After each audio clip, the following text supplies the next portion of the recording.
Track Tested Motorsports. My name is Jag, and if you're new to the channel, we're all about getting the everyday driver to the track. So again, if you're new to the channel, please subscribe to support the channel. And today we have a special guest, Ralph, in his E63 AMG Wagon, which is a unicorn. Ralph, tell us about yourself and tell us about this car you have. Hi. Yep, my name is Ralph. This is a 2012 Mercedes-Benz E63 AMG. So it's a twin turbo V8 rear wheel drive. This is last year or generation of just the rear wheel drive cars. The following went to all wheel drive. But yeah, I've had it for a little over a year now and I've really enjoyed it. And this one's pretty unique, right? It's almost a unicorn because they only made it, at least this series that you own, in a limited quantity that year. Correct, yeah. The 2012 and 13s are supposed to be 209 of those, and so you just don't run across them very often. They only made them on special order, so you'd have to request one and pay for one for them to build one. As time went on, they got a little more popular. They were making them for inventory, but at this time it was kind of a insider information type of order. So this is a P30 package, so it's the little bit higher horsepower. They run about 4 extra pounds of boost to get it up to 550 horsepower and 590 foot-pounds of torque. Over the base AMG is 518. Gotcha. So it gives you a little bit of a bump on top of that. But yeah, it's a neat chassis, and it's a really usable car, something you can use every day but still enjoy. And I have taken it to the track a few times. So. And it says E63, but this is not a 6.3. It's not, right? Yeah. Mercedes is one of the companies that kind of went into history trying to maintain their, historical significance for race cars. But this is actually a 5.5 liter twin turbo V8. It's called an M157. And this replaces the M156, which was the 6.2 liter that they still call it an E63. It was a little bit shy of the displacement, but they started these W212. This is called an S212 since it's the estate version, but they started in 2010. And they didn't offer the twin turbo at that time. They were developing it still, but they offered the M156, which is a naturally aspirated V8 that they had in the W211 towards the end. So with that generation, they had an E55, which was the supercharged V8. Then they went to the M156, which was the naturally aspirated big V8, and then they went back to this. It was mostly for fuel economy. They were able to get more mileage. I think 25% better fuel economy from twin turbo than the big naturally aspirated V8. So. Now it's been pretty reliable for the most part, right? Yeah, so far. And these engines overall, there's kind of a known issue with the cam sensors. They'll start to leak oil into the harness. I replaced all 4 of those just to try to get ahead of it. Just maintenance on it. But yeah, this engine, this chassis is pretty good.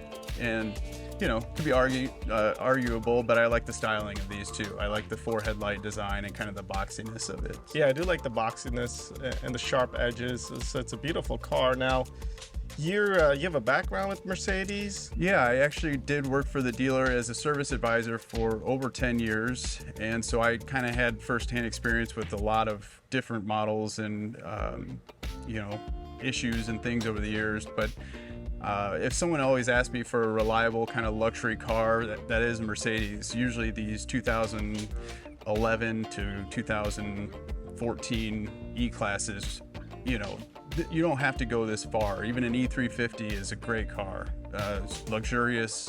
You've dropped it. Is that the only modification? So far, yeah. These have KW offers a set of lowering springs for it. So this suspension is set up coil springs on the front and then air on the rear to adjust for load leveling. They're adjustable coil springs on the front, which right now they're pretty far down, and then the rear, there's a linkage that tricks the sensor into only partially filling the bag. Okay, gotcha. And so that's how you even it out and kind of get it to look that way. And this is also your track monster as well?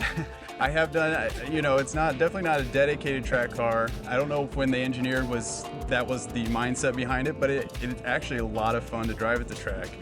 I think the first time I took it was to Autobahn Country Club, and I've also had it at Road America, which it does do better on those long straightaways. Yeah, I know I know when we were horsepower there track. in, I think it was October last year. Yeah, I just yeah. pointed you by because Yeah. once you got on the straightaway, it's Those just straights, gone. you just let it eat, and it'll get, I think 143, 145 on that front straight. Wow. Is what I got up to at that time. But small tracks, tight tracks like Autobahn is not its time to shine. It's really hard on brakes and tires. Yeah. You know, on a tight track like that. And And it just doesn't rotate the same as a small car. You know. and what's the weight on this?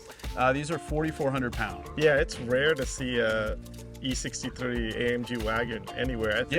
I think what we talked before, I think everybody says they want to get one and then they don't. So I think that's one of the rarities of them. Even the newer one, I don't even think when I looked on the Mercedes-Benz website, they didn't even have the current one in a wagon form. So Yeah. it's probably rare. I don't know what the cycle is for the wagons. Yeah, they'll release them for a while and they'll sell a few and then they become pretty popular. These have held their value, I think, more than any of the other, you know, E-classes of this kind of era, just because there's not a lot of them.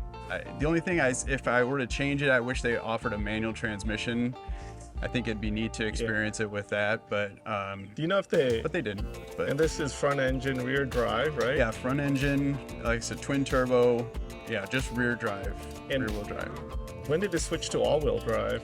All-wheel drive. 2014. Okay. So they made this body style E-Class with this engine and rear wheel drive for 2012 and 13 only. That's so it. it's only in 2 years Wow. for this combination. And then after that, it's all Then all-wheel drive. then it went all-wheel drive. Okay. Which they are kind of neat that you can switch them off. They have drift mode, so you can turn it to just rear wheel drive, but you're adding all that extra weight. Yeah, it's probably you know, probably 5,000 pounds by Right. now.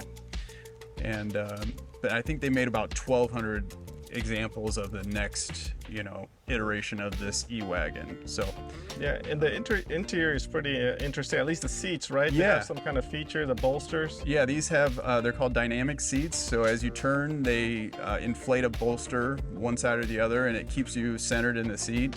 It also has a massaging function, which is one of those features you don't realize you have to have until you have it. Yeah. And then now any car I get in, I'm trying to find the massaging feature for it. But it's great, you know, after work and come home, just turn that thing on. And they're ventilated too. They have Okay. heat and cooled. That and this has the high beam assist headlights, which were really nice on this model. So those are probably two of my favorite features aside from the, you know, horsepower and handling and brakes. Yeah, overall, it's a great car. And you know, one thing that's really interesting that I didn't know, you know, on these cars, at least even the other videos I've seen on this, you know, there's probably 2 stages to open this hood, right? There's the first right, stage, yeah. and then you can take it all the way vertical. Yeah. Which I don't think a lot of people know that. No, it's not that well known, but man, when you're working on it, especially in the back, it's such a nice feature to have.